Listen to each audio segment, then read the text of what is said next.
Good evening, everyone. Thank you so much for joining us. This is the April 2023 version of Compassion Chats. My name is Susan Marshall. I'm the author of Mom's Gone Missing, When a Parent's Changing Life Upends Yours, a member of the Initiative to End Alzheimer's Board of Visitors out of the University of Wisconsin-Madison, and your host for Compassion Chats. We meet the fourth Tuesday of every month at 6 p.m. Central right here on Zoom. We started this 2+ years ago, actually in March of 2021, with the purpose of bringing interesting, smart, resourceful people to come talk with us as caregivers. We want to meet you as real people. And so we've got an archive now going back to March of 21, SusanAMarshall.com, Compassion Chats at the top of the page. There's a link that says archive, so you'll be able to see all of the wonderful people we've had.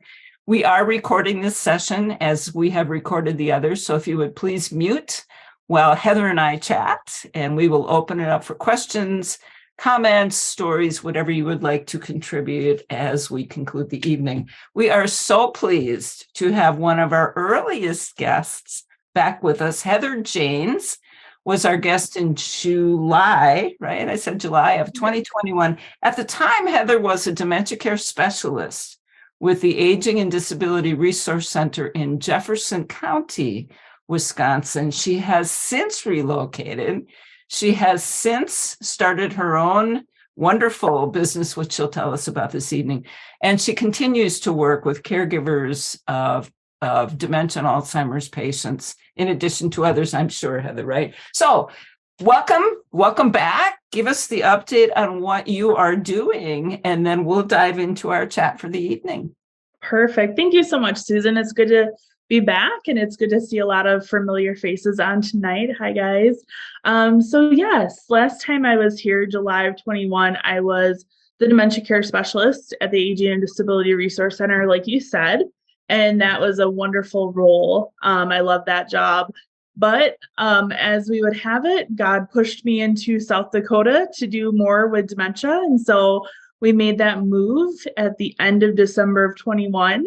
And in April of 22, I launched my own dementia consulting firm called Monarch Dementia Caregiver Services.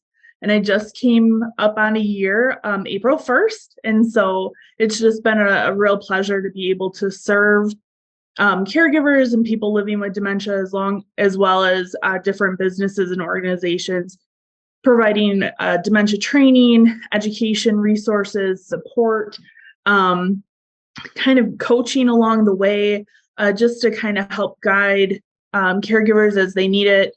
And so it's just been a blessing to be able to serve people on one of the hardest journeys they may ever be on. One of the hardest and one of the most unpredictable, right? Yes. Every story is different, obviously. All of our lives are different. But I think that's one of the challenges for caregivers, is having no idea really how this all unfolds, how long it takes, if there's potential to recover. So if you could, Heather, just give us from behind your eyeballs, certainly trained as a dementia care specialist, which, by the way, the role is only existent in the state of Wisconsin. Is that still true? I believe so, but I believe different states are working on increasing their dementia care specialists. And it may look a little different per state. Which is why we sent you to South Dakota to bring dementia care specialists there. Yes. Tell us a little bit about that certification, that designation you got in Wisconsin, and how it is applicable to the work that you're doing now. All right. Well, so there wasn't truly like a license or certification to become a dementia care specialist in Wisconsin. I had a lot of training and background knowledge in working with people with dementia through nursing homes, assisted livings, personal experience. And so once I was hired for that role, then we did extensive training, in-depth, training with UW-Madison's Alzheimer's Research Center and TIPA Snow. I mean, there were There were a lot of ongoing trainings with the state.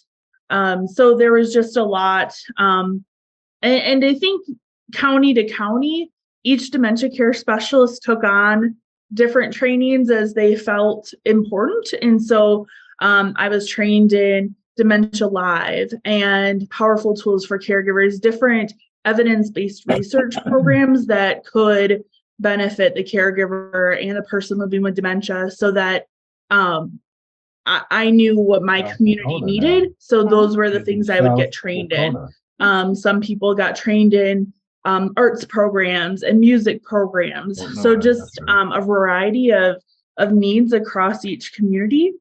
But when I got here to South Dakota, I dived into getting my certificate of dementia practitioner.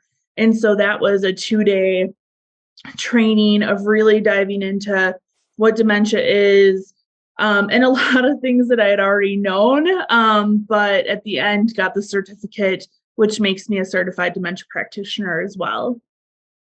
That's fantastic. I would like to, if we could, focus this evening, our chat, first on behaviors, things that caregivers often confront and frankly don't know what to do about, specifically arguing, right?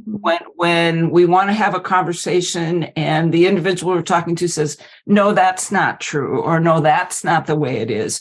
How do we as caregivers deal with that to maintain the relationship while also having a tendency to want to make sure that we're being factual, right? Talk a little bit about that, because in the dementia care world, factual isn't necessarily all that important. True. So I'm going to tell you that behaviors and arguing back and forth, it's one of the most stressful times that a caregiver can go through. And many of you on this call may know that already. But so example, my mom and we went to the doctor this morning, and then we went out to breakfast. My mom has dementia, middle stages. And afterwards, my brother comes over. He says, "Hey, Mom, what did you do today?" And she says, "Oh, I've just been cooped up in this house all day long." And I can choose as a caregiver to go, "Mom, no, we went to the doctor. We went to breakfast. We had a great time. Your doctor said this, this, and that." And she could respond with, no, we didn't. And, because she does not recall, she doesn't remember any of that. No matter what happened, it's all already erased. Or I could choose to say to my brother, "Hey, I took Mom to her doctor separately from my mom. I took her to the doctor. This is what was said. This is what happened. We went to breakfast. She's already fed. She should be full until lunchtime. But don't mention that, or you can mention it, but if she doesn't recall, skip on to the next topic." And so when we can do that with the person living with dementia, it avoids that argumentation and maybe that sadness that I don't remember something else. They sometimes have that awareness that I'm not remembering. And every time that argument comes up, or that feeling of, oh, shoot, I've lost another thing, it just makes you feel worse and worse and worse. And we don't want to do that for somebody living with dementia. We want to build them up and support them. And so if you can avoid argumentation as much as possible, I highly encourage that. And here at Monarch Dementia Caregiver Services, which is, I don't think I mentioned my business name before, I can help kind of guide some of those conversations so that it's easier and it feels more comfortable. And so I do a lot of role playing with caregivers, doing some white lies or some therapeutic fibbing. Maybe you've heard both of those, just kind of pacifying the person with dementia, but also not lying to them, but kind of making sure that they're not hurt over and over again by, well, yeah, you did go to the doctor and this is what they said over and over again. You've got a diagnosis of dementia, Mom, and that it doesn't help anybody. Well, and I particularly appreciate that example, Heather, because siblings often will get into arguments in that exact instance. How do we kind of deflect in the moment, particularly when a sibling wants an answer and wants to know what exactly has happened today? Yeah. So, as you said, Susan, siblings and family can always bring conflict. And in the most put together families, sometimes there's still conflict. And so, one of the things that I've really encouraged caregivers to do is that if someone really wants to know, join along. If you can come to the appointment too, or if we can put you on speakerphone while we're at the appointment, or whatever's kind of going on, then you can be part of that and kind of have an idea of what's going on. Some caregivers have gone to caringbridge.com or similar type websites, and here's all of what I know of today's appointment, or this is what's going on with mom's health, or these are her behaviors she's having, or this is the loss of abilities she's experiencing today. And then they're able to send that out to the whole family or support network. And so everybody is able to stay on the same page.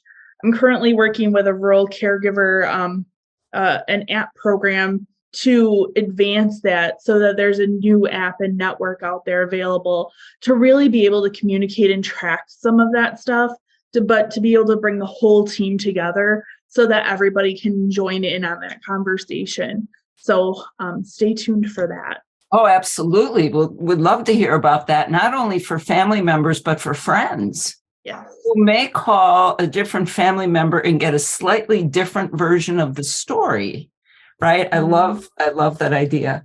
How do we caregivers coach us in when somebody says, I want to go home?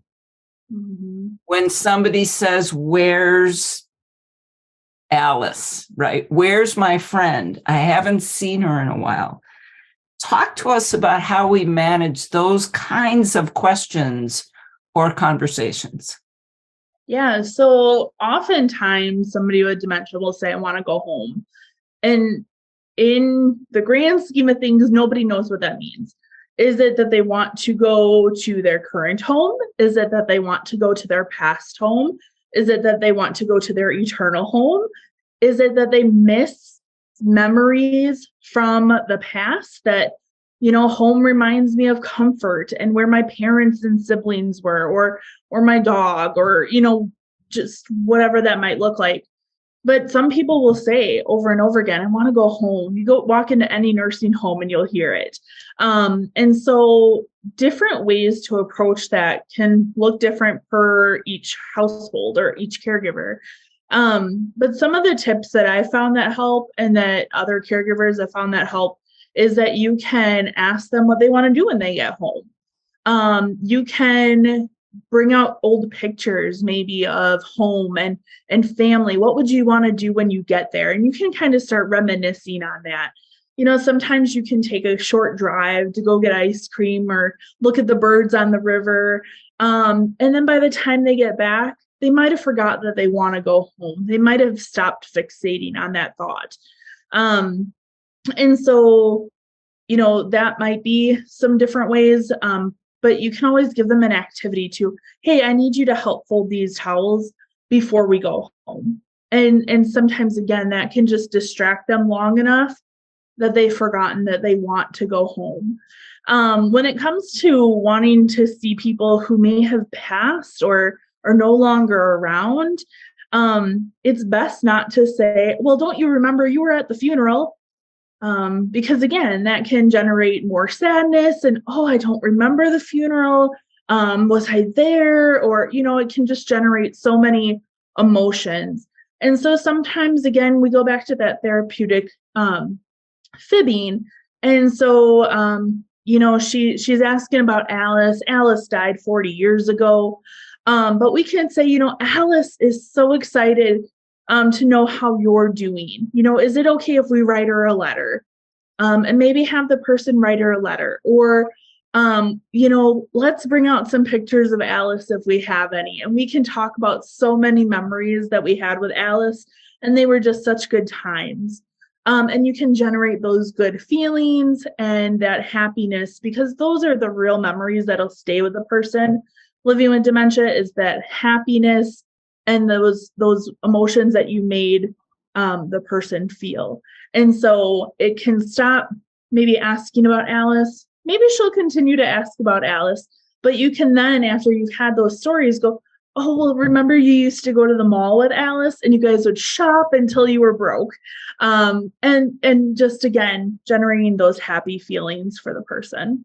That's wonderful advice, Heather. I really appreciate that. And that leads me to the very next question that I have is, how do you manage the question over and over and over? So this gets a little bit to self-care, which I want to talk about in a little bit, but when you've had the same question 4 times in the last 25 seconds, talk to us about that. Well, am I an angry person or a calm person, Susan? It can go either way, right? We are so easy to get frustrated when it comes to repeat questions, whether it is a 80-year-old person or a 6-year-old person. we can go, I've already heard it. And so sometimes it's just, how do we react to those? And so throw out a question, Susan. What's your cat's name? What's my cat's name? You have a cat. What's your cat's name? Yep. So all right. I've heard about the cat so many times. I might try a stuffed cat. I might try bringing in a stuffed cat or a robotic cat. I might try and print out some cat pictures or get a cat magazine. And when she asks about the cat, I might hand her the stuffed cat, or I might hand her the magazine or some pictures, maybe some coloring sheets of cats. What do you think what color is my cat? And I might just redirect the activity. I might ask her, did you have a cat? What was your cat's name? Now, oftentimes these repetitive questions come when you're in your busiest settings, right? You're cooking dinner, you're taking care of something else.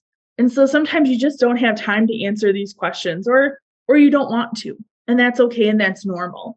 But if you do have like a toolbox of things that when those repetitive questions come up, and oftentimes it's the same repetitive question, right? She may ask about cats every day. And that never goes away. So when you have that toolbox of stuffed cats and pictures and different kinds of activities, it may just be beneficial enough to kind of redirect. But you can always give a snack, or, okay, let's go for a drive right now, or let's go outside for a walk. And both of you get that fresh air and then go back. And maybe it's, again, how's your cat? But at least you guys have both had a little bit of time to have that fresh air and reflect and take that break, because everybody will need that break when there's that repetitiveness. And I love the idea of a toolbox. Talk to us about what that might consist of. Yeah. So a caregiver toolbox can be completely different and unique to each person.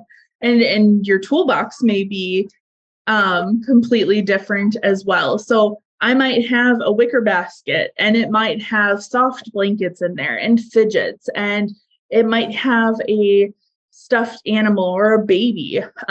It may have some coloring books and coloring pencils for adults. It might have some Play-Doh or like therapeutic slime. It may have string and thread. It may have some lotion in there. And all of those types of things are going to match the 5 senses for this person. Might not have food in there for taste. But there's going to be those types of things in there that the person, you can pull something out and hopefully it might distract them or bring them some calm time and happy moments where you're like, okay, I can just go to this toolbox. I can go pull something out, and hopefully this will bring them some joy and peace and comfort in the moment. And again, not everything in that toolbox will work on that moment that you're really hoping it will, but it might just be enough to distract the person from any sadness or frustration that they're having in that moment. And it's just something worth trying. Having some of their favorite items in this toolbox? Well, Heather, that makes me think I would have some of my favorite items as a caregiver. Lotion that I particularly love the scent of, right? So that in caring for and perhaps caressing hands of the loved one, I'm getting calmed too because I love the scent. I love that idea. Talk a little bit about aggression.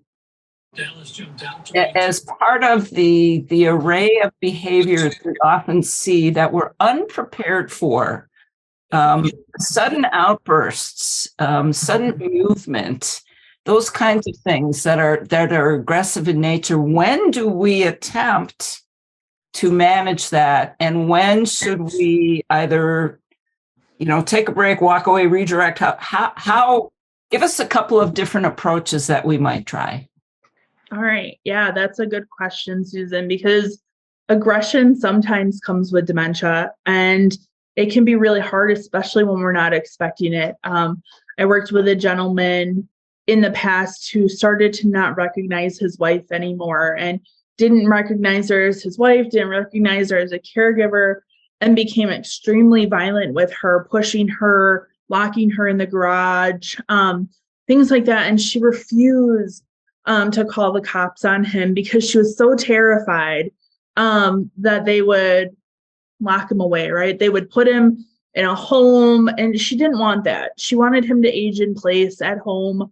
And so for her, it was really a struggle. And so for me, as a specialist, I had to have a lot of really heart-to-heart conversations of, as a caregiver, when somebody becomes aggressive, you have to really step back and look at the whole picture. And if you can, without those rose-colored glasses, and really kind of say, this is not a safe situation for somebody to be in. And if it's not a safe situation for you to be in as a caregiver, it's really time to call emergency services. And if that's 911, or if it's a medical clinic where they might need an evaluation for a few days. Aggressive behaviors, they happen because the brain isn't working once as it did. And there's a lot of frustration. There's a lot of, I can't do it anymore. I don't know who you are. The brain just isn't working how it used to. And so sometimes as a caregiver, you have to step away to a safe distance. You have to sometimes get that respite that you might need to keep yourself safe, but also to keep the person living with dementia safe, and to really assure and assess the situation. Is this going to become a regular thing? Is it triggered by something? Is it because I wear a red shirt and I know he hates red or she hates red? Okay, I'll stop wearing the red shirt. If anyone's wearing red, I'm sorry. But there's so many things that can lead up to aggression with dementia. So a lot of it's unknown. Sometimes it can just switch over. And so, just making sure that you're safe, that the person with dementia is safe. And if you're not, calling 911 or somebody else to come over and help, but you don't also want to put someone else in harm's way. So you really have to just assess that situation. But talking with them after the situation isn't usually helpful, unless they're in the very, very early stages. But oftentimes they won't recall that something happened. And so even police, sometimes they'll get to a home and they'll be like, well, tell me what happened. How did so-and-so end up with blood all over their face? And oftentimes the person with dementia will not be able to fully detail what happened in that situation. So again, just making sure that you're safe. And if you know that there's things that trigger them, try not to. Again, kind of going back to the doctor appointment in the mornings. If you know that they're not going to be able to remember that, don't keep arguing with them. As we say, you don't want to poke the bear. So try and keep that calm demeanor over yourself too, if possible. So there's a couple of things that this just triggered for me, Heather. One is aggressive behavior can be so episodic. How do you know that it wasn't just heartburn? Mhm. When do you start saying, you know what, this is becoming a thing? Mhm. And I now, even though I'm distressed and maybe I'm over responding, which is making it all worse, we feel guilt. We are afraid of making a major change in a relationship. I remember mom saying, this is for better or worse, right? I married him for better or worse. It's nobody else's problem. This is mine to manage. How do you untangle all that kind of thing? Yeah. So first off, I mean, if you start noticing these behaviors are happening more and more frequently, I'd start journaling or tracking, because I think it can be really helpful for the doctors, especially you're probably going to go to the doctor and say they need medicine, right? That typically is the first thing that a caregiver thinks of. Well, I can't handle it anymore. I don't know if it's anxiety or depression, but something's got to give. And so sometimes just tracking what's happening can be really beneficial. It's always Tuesdays right before adult daycare. They hate going. And so beforehand, when I tell him we're going to leave for adult day, he blows up. Oh, maybe there's something going on at adult day. So when you can kind of track and you can kind of see, oh, it's usually an hour before lunch.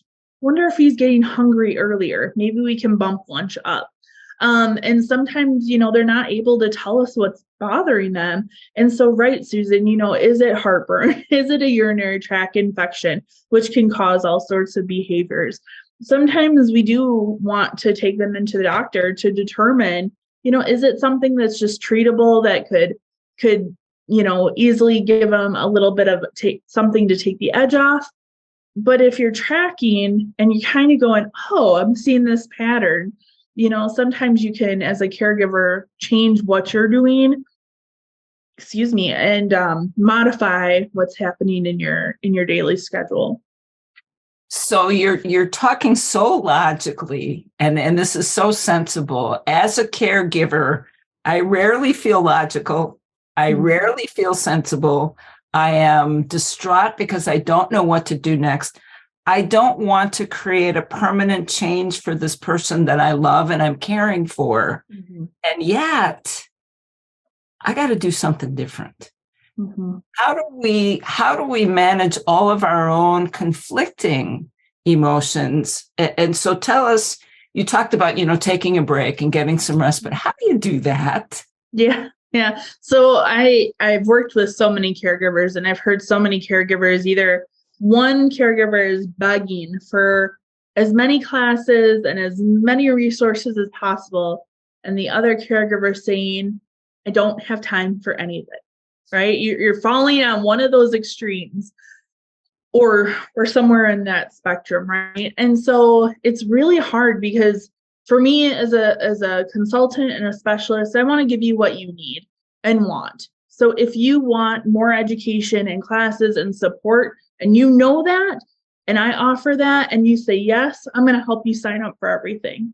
If you say, I have no time for anything, I'm going to say, can you carve out 5 minutes a day? Can you carve out 5 minutes a day and do a quick breathing exercise? Where you breathe in through your nose for four count, you hold it for 6 count, you breathe out for 7 count. Can you do that when you're getting frustrated and stressed? Sometimes people have time just for that.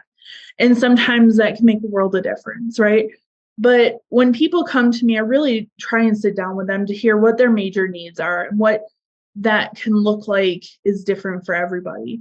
But based off of that, then we can kind of dive in and, do you know about Meals on Wheels? Do you know that there's powerful tools and savvy caregiver classes that are free for you, but that can really give you a lot of extra tools and resources and ways to de-stress and ways to really understand your caregiving journey? Again, some people are like, give it to me. And others are like, I don't have time. And so we'll really work together to figure out, are there adult day programs in your area? Is there respite in your area to build you time for you, so that you can do the dishes, or you can go do those things that you want to do, whether it's have lunch with a friend or get out and get your hair done. There's so many things that we have to work with each caregiver uniquely on, because this journey isn't identical to anyone else's. Everyone's so unique in that. And so just making sure that everyone, and for me, I make those goals based on the caregiver. What are your goals? How can I help you? Because I want you to continue to be successful in this caregiving journey with your health, with your mental, mind, spirit, everything. Because if you fall apart, who's going to provide care for that other person? And we know those statistics all too well, that the caregivers oftentimes are stressed and burnt out and pass away before the person living with dementia because they've put everything aside. And I don't want that to happen to any of the caregivers that I've worked with or met or will meet along the way. So I really make sure that my caregivers are number one, and that they know that there's help out there and that they're not alone on this journey.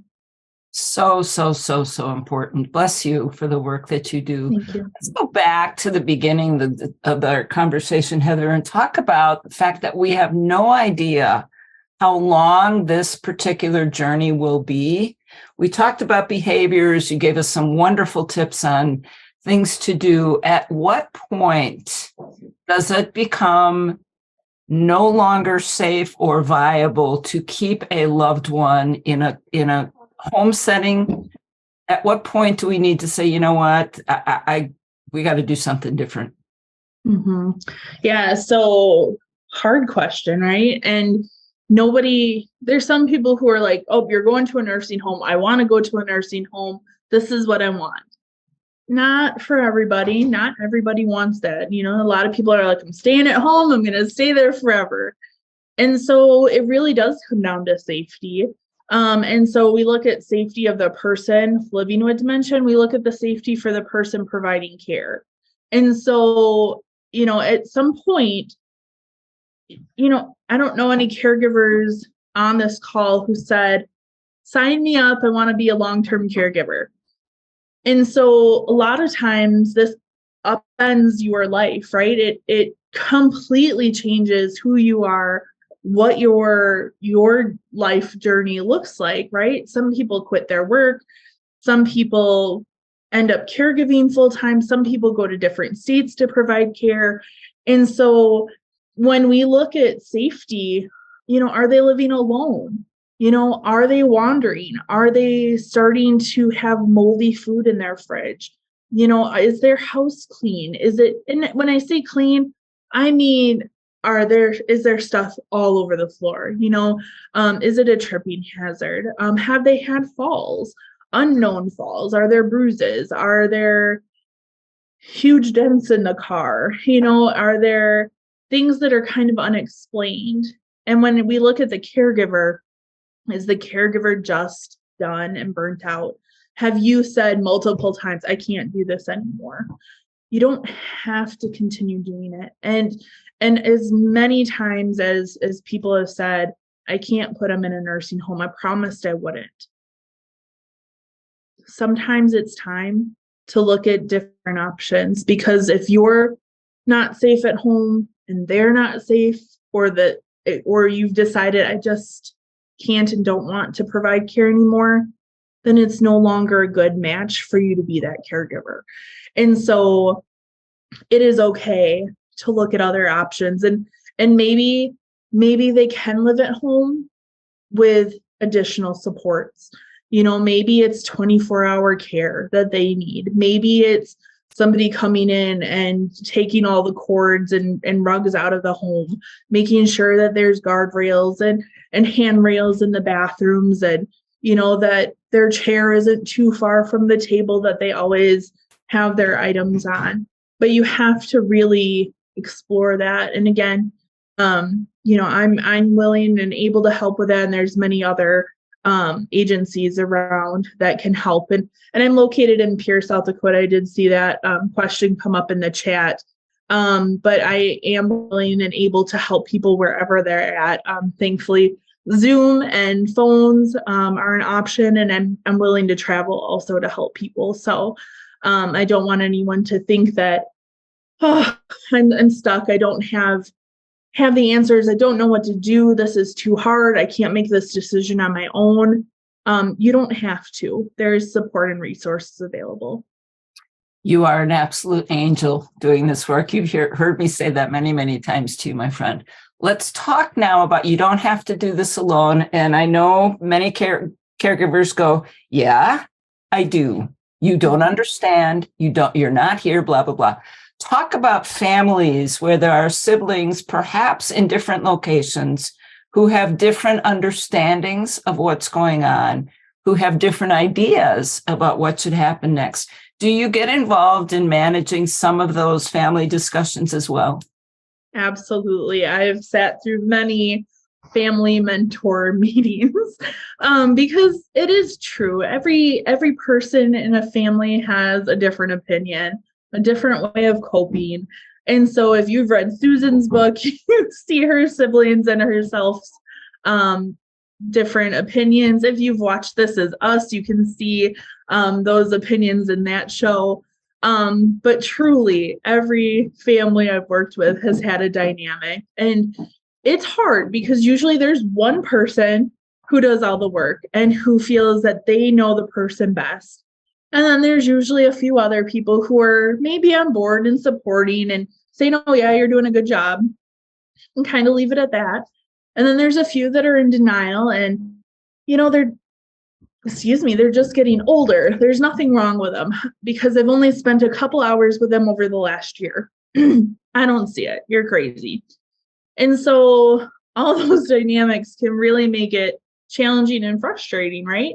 And so when you say, well, it's time for me to move mom into a nursing home because, I'm not feeling safe, she's not safe. And then you've got a sibling or a spouse or somebody else coming in and going, well, that's crazy talk. You can't do that. Okay, but I'm here seeing it every day. I'm in it and you're not. And so it's really hard because if there's not that constant communication or a person chooses not to see it or they choose to ignore some of it or they're just not fully understanding and not any bad on them, they just don't see it or get it. It can just be really challenging. And so sometimes it is helpful to have a family meeting where everybody who's interested in the party comes together. And whether that's by Zoom or phone or in person, we sit down at the table and we go, okay, here's what's going on. And everybody gets a chance to talk and kind of share those feelings and frustrations. And in the end, you're really trying to do what's best for the person. And everybody wants what's best for the person. And so trying to manage some I statements of I feel, I don't feel, I'm hurt, I need, I want, instead of, well, you don't ever come, you don't know what's going on, you have no idea, you're not here. Those you messages are always blaming, but those I messages are more powerful and can really be beneficial in those family meetings. And so I really encourage those when we sit down to talk. Fantastic. Absolutely fantastic. I've got one more sort of topic, and then it's like, holy cow, we got to open it up and have questions from the people who are with us. Talk to us a little bit, Heather, about self-care.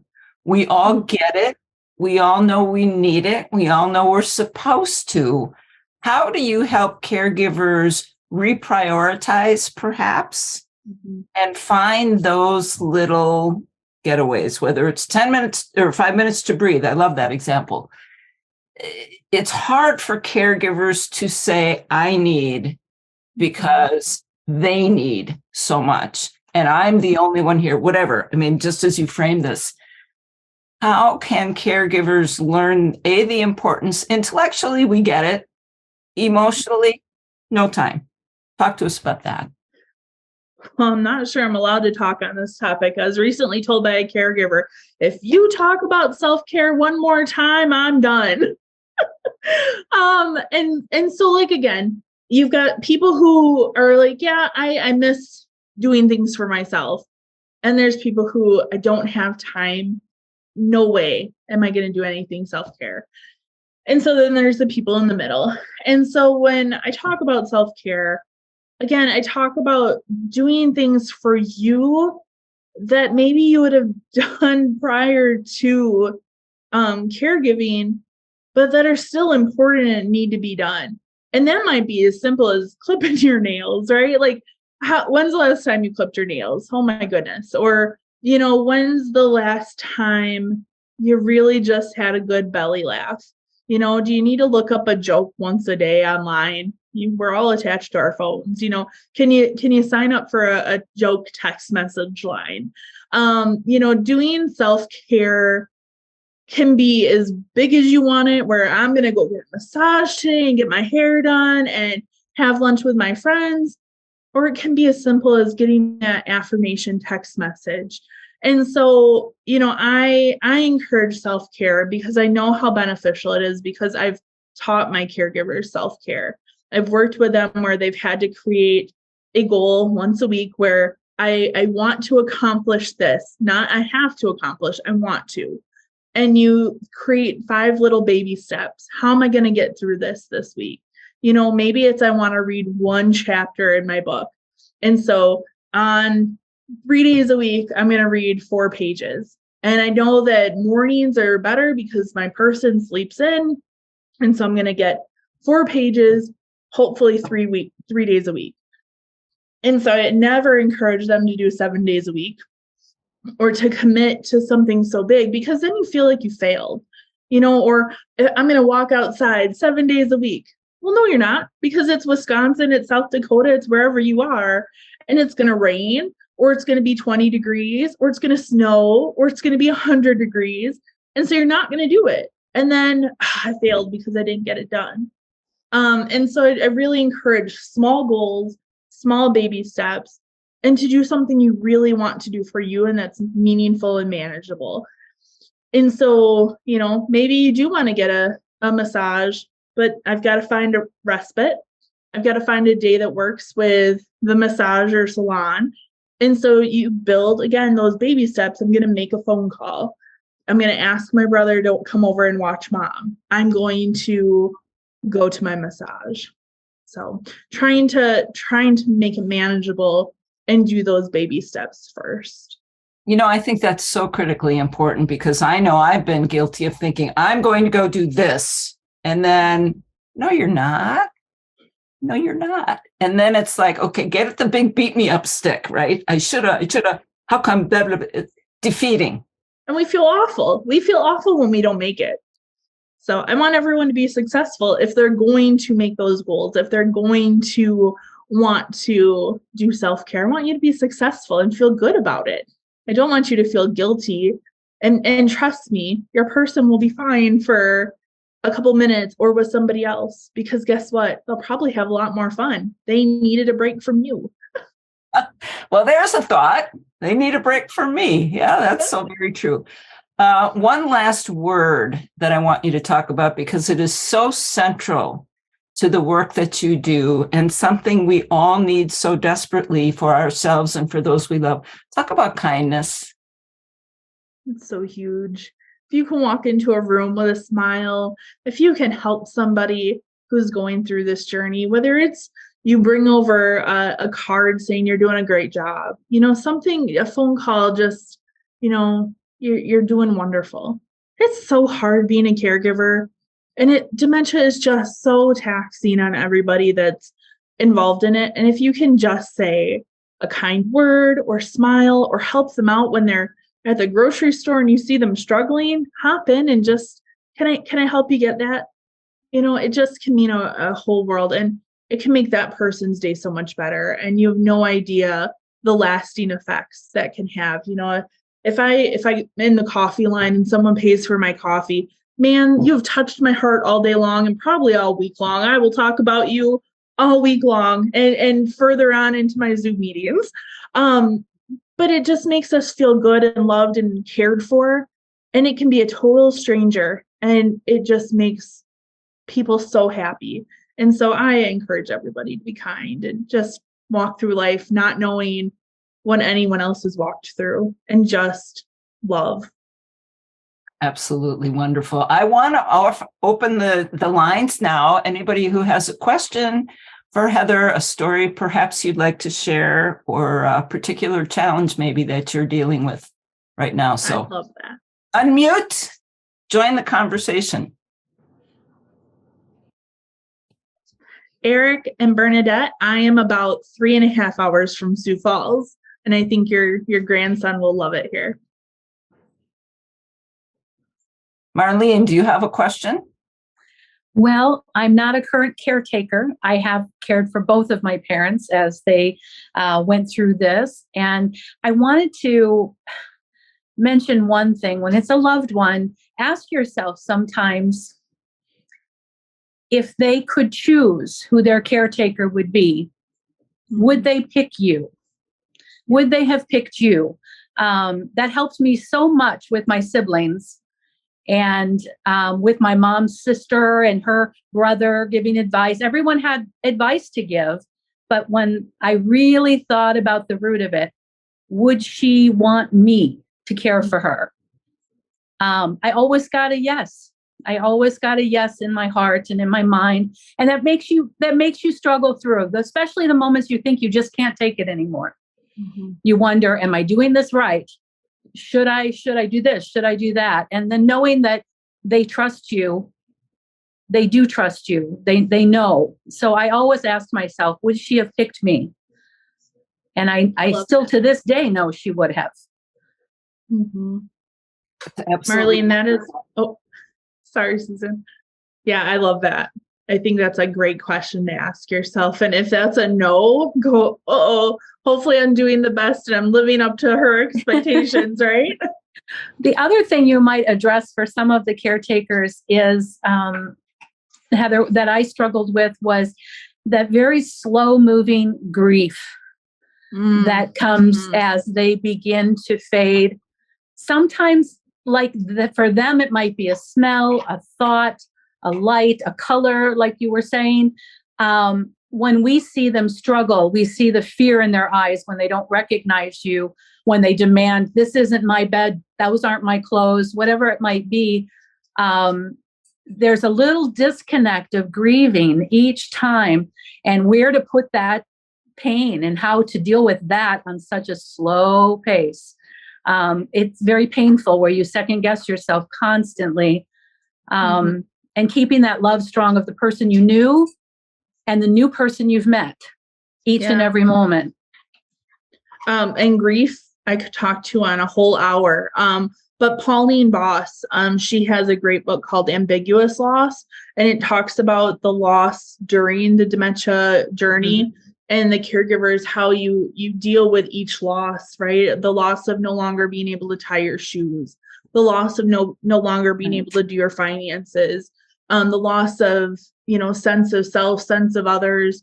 And she really kind of covers that in depth. And there are some great grief support groups too that I would encourage any caregiver to currently attend if you're providing care or if you're no longer providing care. But grief support groups will kind of help you guide you along that current grief of each loss. And right, the person with dementia too has that grief and loss of being able to do those abilities too. Thanks, Marlene.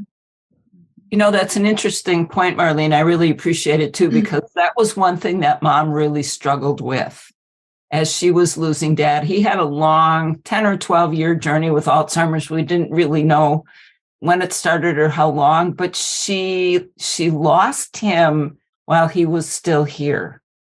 And for her, that was so very confusing. It was scary. It was frustrating. And to your point earlier, Heather, we know that caregivers oftentimes, shouldn't maybe say often, but it's not unusual for a caregiver to depart first just because of that stress.